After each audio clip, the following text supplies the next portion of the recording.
तो structure of atom का हमने एक पहली वीडियो बनाई थी, उसमें मैंने आपको बताया था कि आपको पढ़ना क्या क्या है इस चैप्टर में, ठीक है। तो उसी को हम थोड़ी डिटेल में पढ़ते हैं। Structure of atom, structure of atom में जाते हैं। स्ट्रक्चर पढ़ना है हमें एटम का, बस और कुछ नहीं पढ़ना है कि एटम में होता क्या क्या चीज़ें हैं। थॉमसन ने हमें बताया था, क्या कहते हैं, जो मैटर, थॉमसन कह रहा हमने उसमें पढ़ा था, क्या पढ़ा था, डाल्टन की थ्योरी पढ़ते हैं ना, और उसमें हमने पढ़ दिया था कि जो एटम है वो जो मैटर है वो बना होता है केवल एटम से, और उसने बोला था कि एटम हम फर्दर ब्रेक नहीं कर सकते। तो ये हमें किसने बताया था, डाल्टन ने बताया था। बट मैटर तो बना होता है एटम से, बट उसमें ये भी देखा गया कि मैटर के पास कोई ना कोई चार्ज होता है। जो मैटर है उसके पास कोई चार्ज है। जैसे आपने कभी स्केल को रगड़ना, ठीक है, तो उसमें कोई इलेक्ट्रिक चार्ज आ जाता है। तो ये चार्ज आया कैसे, ठीक है, और ये जो चार्ज आ रहा है, तो ये चार्ज आ क्यों रहा है मैटर में। बोलते हैं ये मैटर में करंट पास हो जाता है, ये कैसे हो रहा है, ये एटम के कारण हो रहा है या किसी और चीज़ के कारण हो रहा है, ठीक है, इसमें इलेक्ट्रिक चार्ज आ रहा है तो कैसे आ रहा है। तो इसी चीज़ को लेके फिर और साइंटिस्टों ने क्या करी, रिसर्च करी, ठीक है, चार्ज को लेके। तो उसी से पता चला कि जो एटम है वो एक चार्ज कैरी करते हैं, ठीक है। अब वो चार्ज पॉजिटिव भी हो सकता है, वो चार्ज नेगेटिव भी हो सकता है। और ये पॉजिटिव और नेगेटिव आया कैसे, इसी चीज़ को जानने के लिए अलग अलग मॉडल आए। मतलब प्रोटॉन और इलेक्ट्रॉन को की डिस्कवरी के लिए फिर अलग अलग डिस्कवरी हुई, उससे हमें इलेक्ट्रॉन के बारे में पता चला, उसके बारे में प्रोटॉन के लिए पता चला, ठीक है। तो उसी में जो हमारा पहला मॉडल है वो हम पढ़ते हैं Thomson model of atom. Thomson ने क्या करा, एक रिसर्च करी। उनने बोला कि जो एटम है वो एक पॉजिटिव चार्ज से और नेगेटिव चार्ज से मिलके बना है। उनने भी स्ट्रक्चर हमें पूरी डिटेल में नहीं बता समझा पाए। उनने क्या बोला, उनने बोला कि जो मैटर एटम है, एटम कैसा है, ये वाटरमेलन की तरह, उनने बोल दे कि वाटरमेलन की तरह समझ लो कि जो ये रेड पार्ट है ये कोई पॉजिटिव चार्ज है, ठीक है, और ये जो पूरा है, जो ज़्यादा जो पार्ट है वो कैसा है, पॉजिटिव चार्ज है। और जो सीड है, जो वाटरमेलन में सीड है, थोड़े थोड़े से जो सीड होते हैं, उनको उसने बोल दिया कि वो नेगेटिव चार्ज है। और जो नेगेटिव चार्ज है वही क्या है, इलेक्ट्रॉन है, ठीक है। जो ब्लैक सीड्स होते हैं वाटरमेलन में, उनको रिप्रेजेंट कर दिया उनने इलेक्ट्रॉन से, मतलब नेगेटिव चार्ज है। तो इस तरह का इन्होंने वो बोल दिया कि इस तरह का स्ट्रक्चर होता है एटम का, ठीक है, थॉमसन के अकॉर्डिंग। अब थॉमसन ने बताया, क्या बताया, एटम क्या कंसिस्ट करते हैं, पॉजिटिव चार्ज स्पेयर। जो स्पेयर है ये कैसा है, पॉजिटिव चार्ज है, और इलेक्ट्रॉन उसमें क्या होता है, इम्बेडेड है। ये जो नीले नीले से है वो क्या है, इलेक्ट्रॉन दिखा रहे हो। जो रेड है, ये जो रेड पार्ट है ये पॉजिटिव चार्ज दिखा रहा है। फिर थॉमसन ने बोला जो आपका एटम है वो कैसा है, न्यूट्रल है, इलेक्ट्रिकली न्यूट्रल है। मतलब जितना चार्ज पॉजिटिव का होगा उतना ही चार्ज आपका किसका होगा, नेगेटिव का होगा। तो इससे कारण क्या हो जाएंगे, आपके जो एटम हो जाएगा वो इलेक्ट्रिकली न्यूट्रल आ जाएगा। बट उसके बाद आए हमारे रदरफोर्ड, ठीक है। उनने बोला कि नहीं, ऐसा नहीं होता, कि जो आप स्ट्रक्चर बता रहे हो ये गलत बता रहे हो। उनने बोला कि इस तरह का स्ट्रक्चर नहीं है हमारा। उनने बोला कि कुछ दूसरे तरह का स्ट्रक्चर है। अब उनने क्या बताया, किसने, रदरफोर्ड ने। वो हम पढ़ेंगे सेकंड मॉडल जो हमारा होता है रदरफोर्ड का।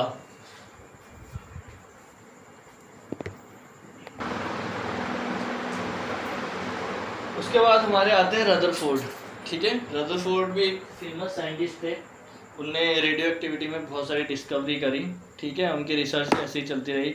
वो अल्फा पार्टिकल से उनने रिसर्च करी। उनका नाम था एन.एस. रदरफोर्ड, ठीक है, ERNEST, एन.एस. रदरफोर्ड, ठीक है। उनका इंटरेस्ट था कि जानने के लिए कि रियल में वैसे एटम का स्ट्रक्चर जो बताया गया थॉमसन ने वैसा ही है या कुछ अलग है। तो उनने क्या करा, उनने गोल्ड फॉइल ली, थिन गोल्ड फॉइल, ठीक है। थिन गोल्ड फॉइल लेने का भी एक रीज़न था, ठीक है, क्योंकि उसमें एटम्स ज़्यादा होते हैं, ठीक है। This gold foil about 1000 atom thick, इतनी थिक थी ये। He selected gold foil because he wanted the thin has a layer as possible, जितनी थिन लेयर हो सके उतनी पॉसिबल, वो जितनी ज़्यादा थिन लेयर हो सके उतनी ज़्यादा थिन उनने ली, जिससे कि क्या हुआ, लेयर जो है बहुत ज़्यादा थिन रहे, अल्फा पार्टिकल्स के लिए ईजिली वो पास हो सके या डिफ्लेक्शन शो कर सके, ठीक है। This gold foil was about 1000 atom thick. कितने एटम थिक, 1000 एटम थिक थी, ठीक है।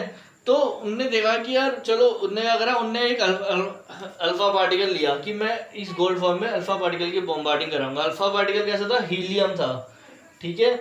और ये कैसा है, डबली चार्ज है, ठीक है, डबली चार्ज हीलियम लिया, ठीक है, डब्ल्यू चार हीलियम, ये अल्फा पार्टिकल है, ठीक है, जिसकी बॉम्बार्डिंग इनने करी। और बॉम्बार्डिंग कैसे, अल्फा पार्टिकल जो स्पीड है बहुत ज़्यादा थी, ठीक है, इनकी जो अल्फा पार्टिकल लिया था उसकी स्पीड बहुत ज़्यादा थी, ठीक है। और फिर उसके बाद क्या करा उनने, क्या करा, जो अल्फा पार्टिकल है उनसे क्या कराई, बॉम्बार्डिंग कराई, किसमें, गोल्ड फॉइल में। ये हाई स्पीड अल्फा पार्टिकल थे, ठीक है।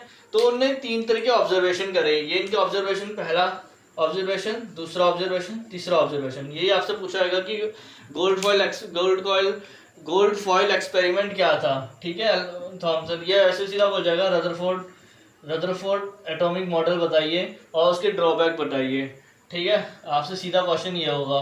तो रदरफोर्ड जब एटॉमिक मॉडल बताओगे तो आपको ये चीज़ बतानी पड़ेगी कि उनने क्या काम करा, रदरफोर्ड ने, उनको क्या, कैसे पता चला कि एटम का स्ट्रक्चर कैसा है। तो उनने अल्फा पार्टिकल की बॉम्बार्डिंग कराई गोल्ड फॉइल में।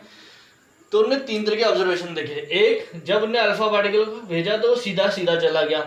एक, जब उसने थोड़ा सा डिफ्लेक्शन लिया, यहाँ से डिफ्लेक्शन ले लिया, थोड़ा स्मॉल एंगल का डिफ्लेक्शन लिया। एक जिसने बहुत ज़्यादा एंगल का डिफ्लेक्शन लिया, या सीधा रिबाउंड हो गया, जैसे गया था वैसे ही वापस आ गया, ठीक है। मोस्ट ऑफ द केसेस उन्होंने देखे कि जो अल्फा पार्टिकल है वो सीधा मूव हो जा रहे हैं, वो विदाउट डिफ्लेक्शन रह रहे हैं, ठीक है, पास स्ट्रेट। ये क्या रहा, मोस्ट ऑफ द। उसके बाद उन्होंने देखा कि जो कुछ जो अल्फा पार्टिकल है वो क्या कर रहे हैं, डिफ्लेक्शन कर रहे हैं। और कुछ क्या अल्फा पार्टिकल कैसे हो रहे हैं, जो स्मॉल है, ठीक है, सबसे कम अमाउंट में, स्मॉल अमाउंट में, जो वापस ऐसे जा रहे हैं और वापस ऐसे आ जा रहे हैं, ठीक है, बहुत ज़्यादा एंगल बना दे रहे हैं, ठीक है, रिबाउंड हो जा रहे हैं, सीधा 180 डिग्री में रिबाउंड हो जा रहे हैं, जैसे गए वैसे ही वापस आ गए।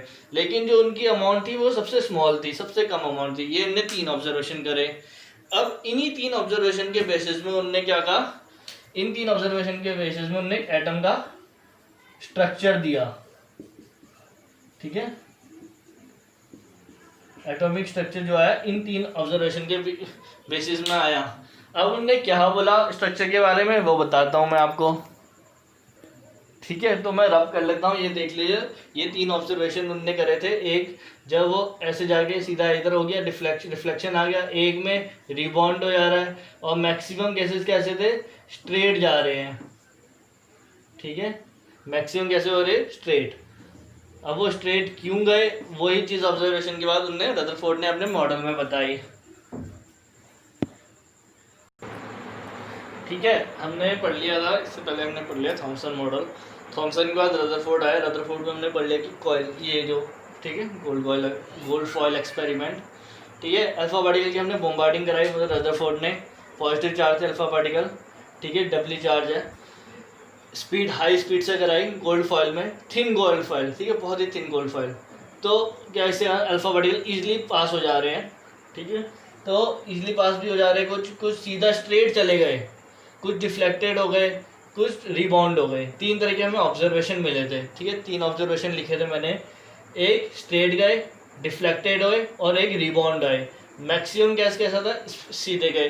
अब उस रदरफोर्ड ने सोचा है जब मैक्सिमम सीधे चले जा रहे हैं तो एटम का स्ट्रक्चर कैसा होगा। एटम का स्ट्रक्चर ऐसा होगा कि एटम में बहुत ज़्यादा स्पेस होगा। अब माना ये कोई है, ये कोई एटम समझ लो, ठीक है, और बीच में कोई न्यूक्लियस है, ये न्यूक्लियस, ये रहा, रेड से बनाए थे आपके लिए न्यूक्लियस, ठीक है। उन्होंने बोला कि अल्फा पार्टिकल कैसे पॉजिटिव है। उन्होंने बोला यार, जो अभी उनको पता नहीं है बीच में क्या चीज़ है, उनने क्या करा, गोल्ड फॉइल में बस यहाँ से क्या फेंक दिया, अल्फा पार्टिकल फेंक दिए, ऐसे अल्फा पार्टिकल की बॉम्बार्डिंग करा दी। माना ये कोई है, एटम है, बहुत सारी कराई, ठीक है।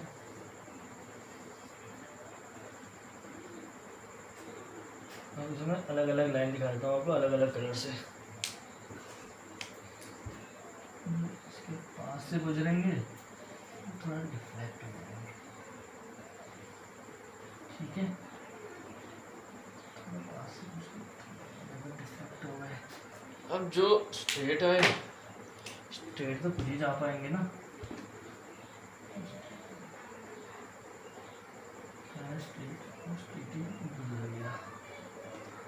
ठीक है।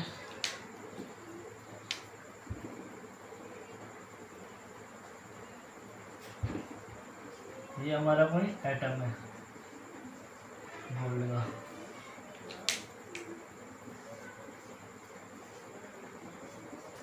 ठीक है।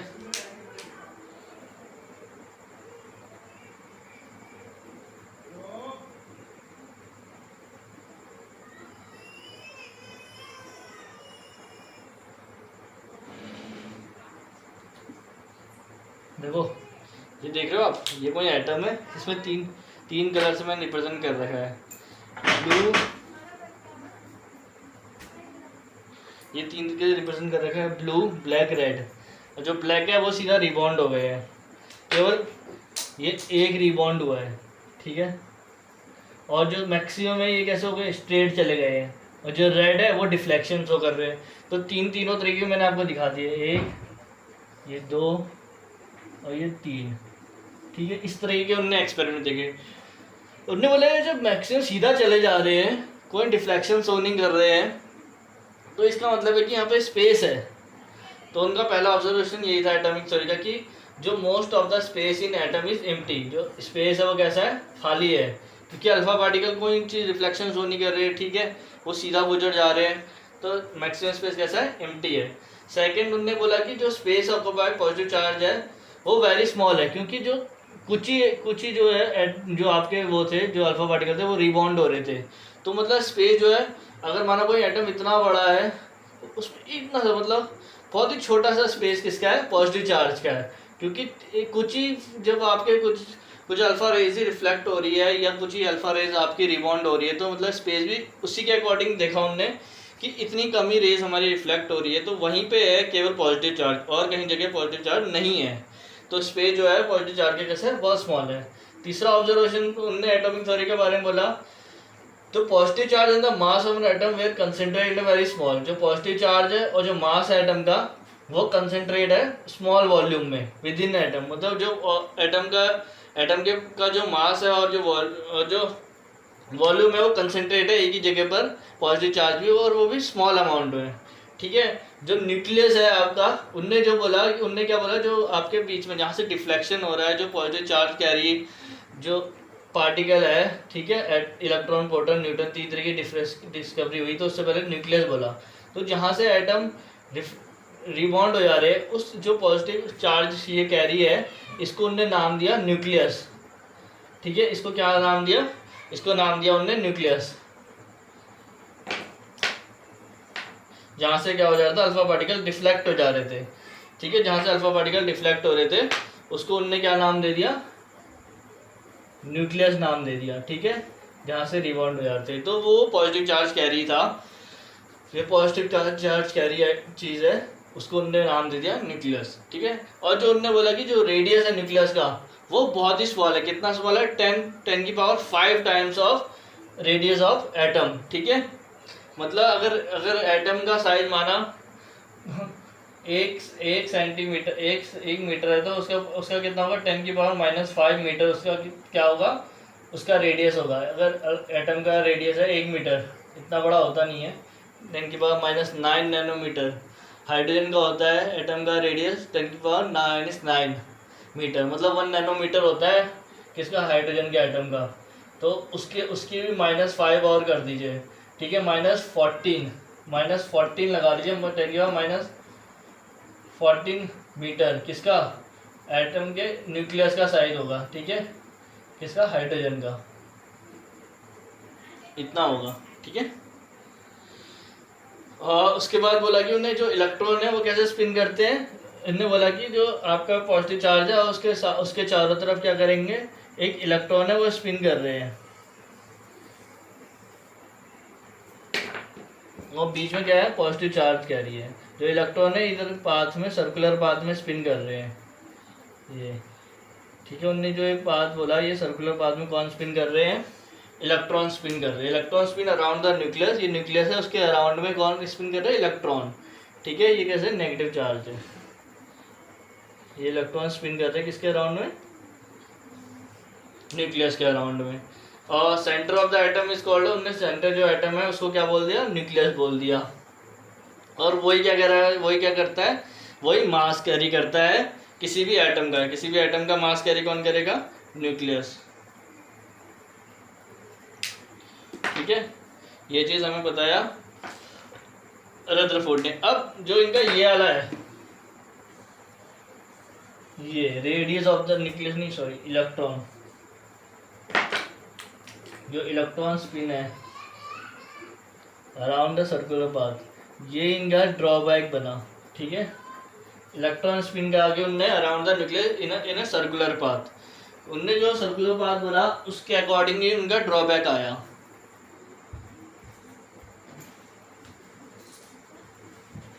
अब वो ड्रॉबैक क्या था वो मैं आपको बताता हूँ। ड्रॉबैक क्या है, ये एटॉमिक स्ट्रक्चर है ये मॉडल का। ठीक है, 1 2 3 4 5 6 पॉइंट है।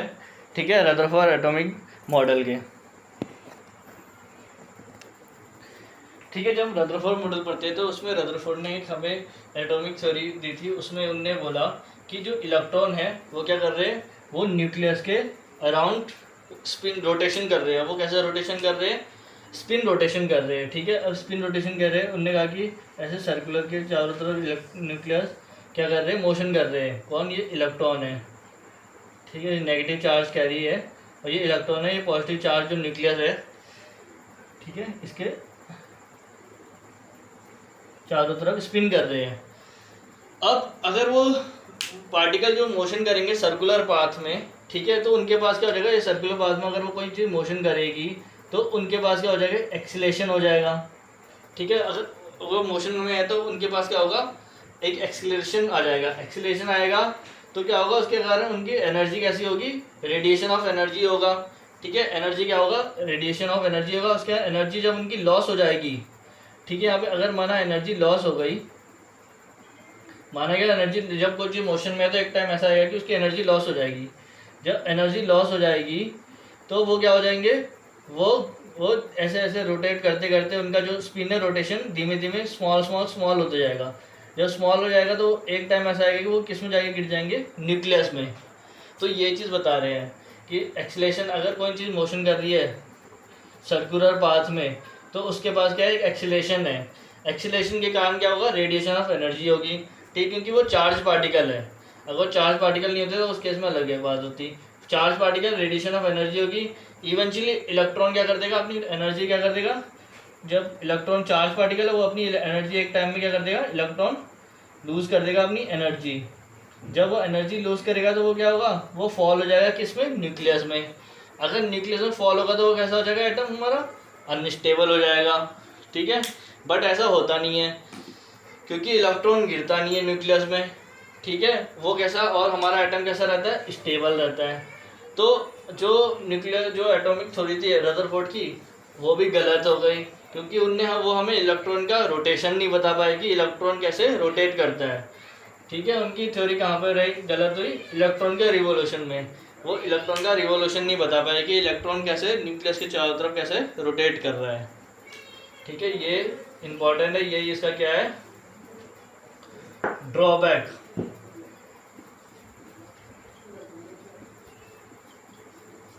Drawback of Rutherford atomic model, ये इसका ड्रॉबैक है। ठीक है, ड्रॉबैक ये है कि वो इलेक्ट्रॉन का हमें रोटेशन नहीं बता पाए। ठीक है, इलेक्ट्रॉन रिवॉल्व होने वाला around the nucleus in a circular path.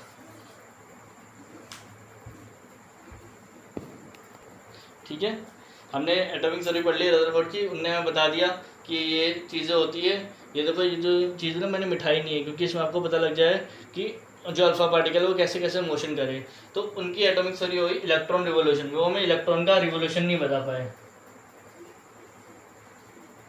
Electron के बारे में नहीं बता गए कि कैसे, या रोटेशन नहीं बता पाए, या इलेक्ट्रॉन का हमें इलेक्ट्रॉन के बारे में नहीं बता पाए कि इलेक्ट्रॉन कैसे मूव कर रहा है। इलेक्ट्रॉन मूव नहीं बता पाए, कौन, रदरफोर्ड, क्योंकि जो उन्होंने बताया वो चीज़ तो गलत हो गई। उसके अकॉर्डिंग हमारा एटम क्या हो जाएगा, अनस्टेबल हो जाएगा। वो किस में गिर जाएगा, ठीक है, न्यूक्लियस में जाके गिर जाएगा इलेक्ट्रॉन।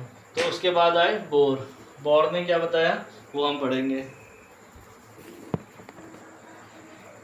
ठीक है, हमने रदरफोर्ड एटॉमिक मॉडल पढ़ लिया। रदरफोर्ड एटॉमिक मॉडल का जो ड्रॉबैक था वो ये था कि वो इलेक्ट्रॉन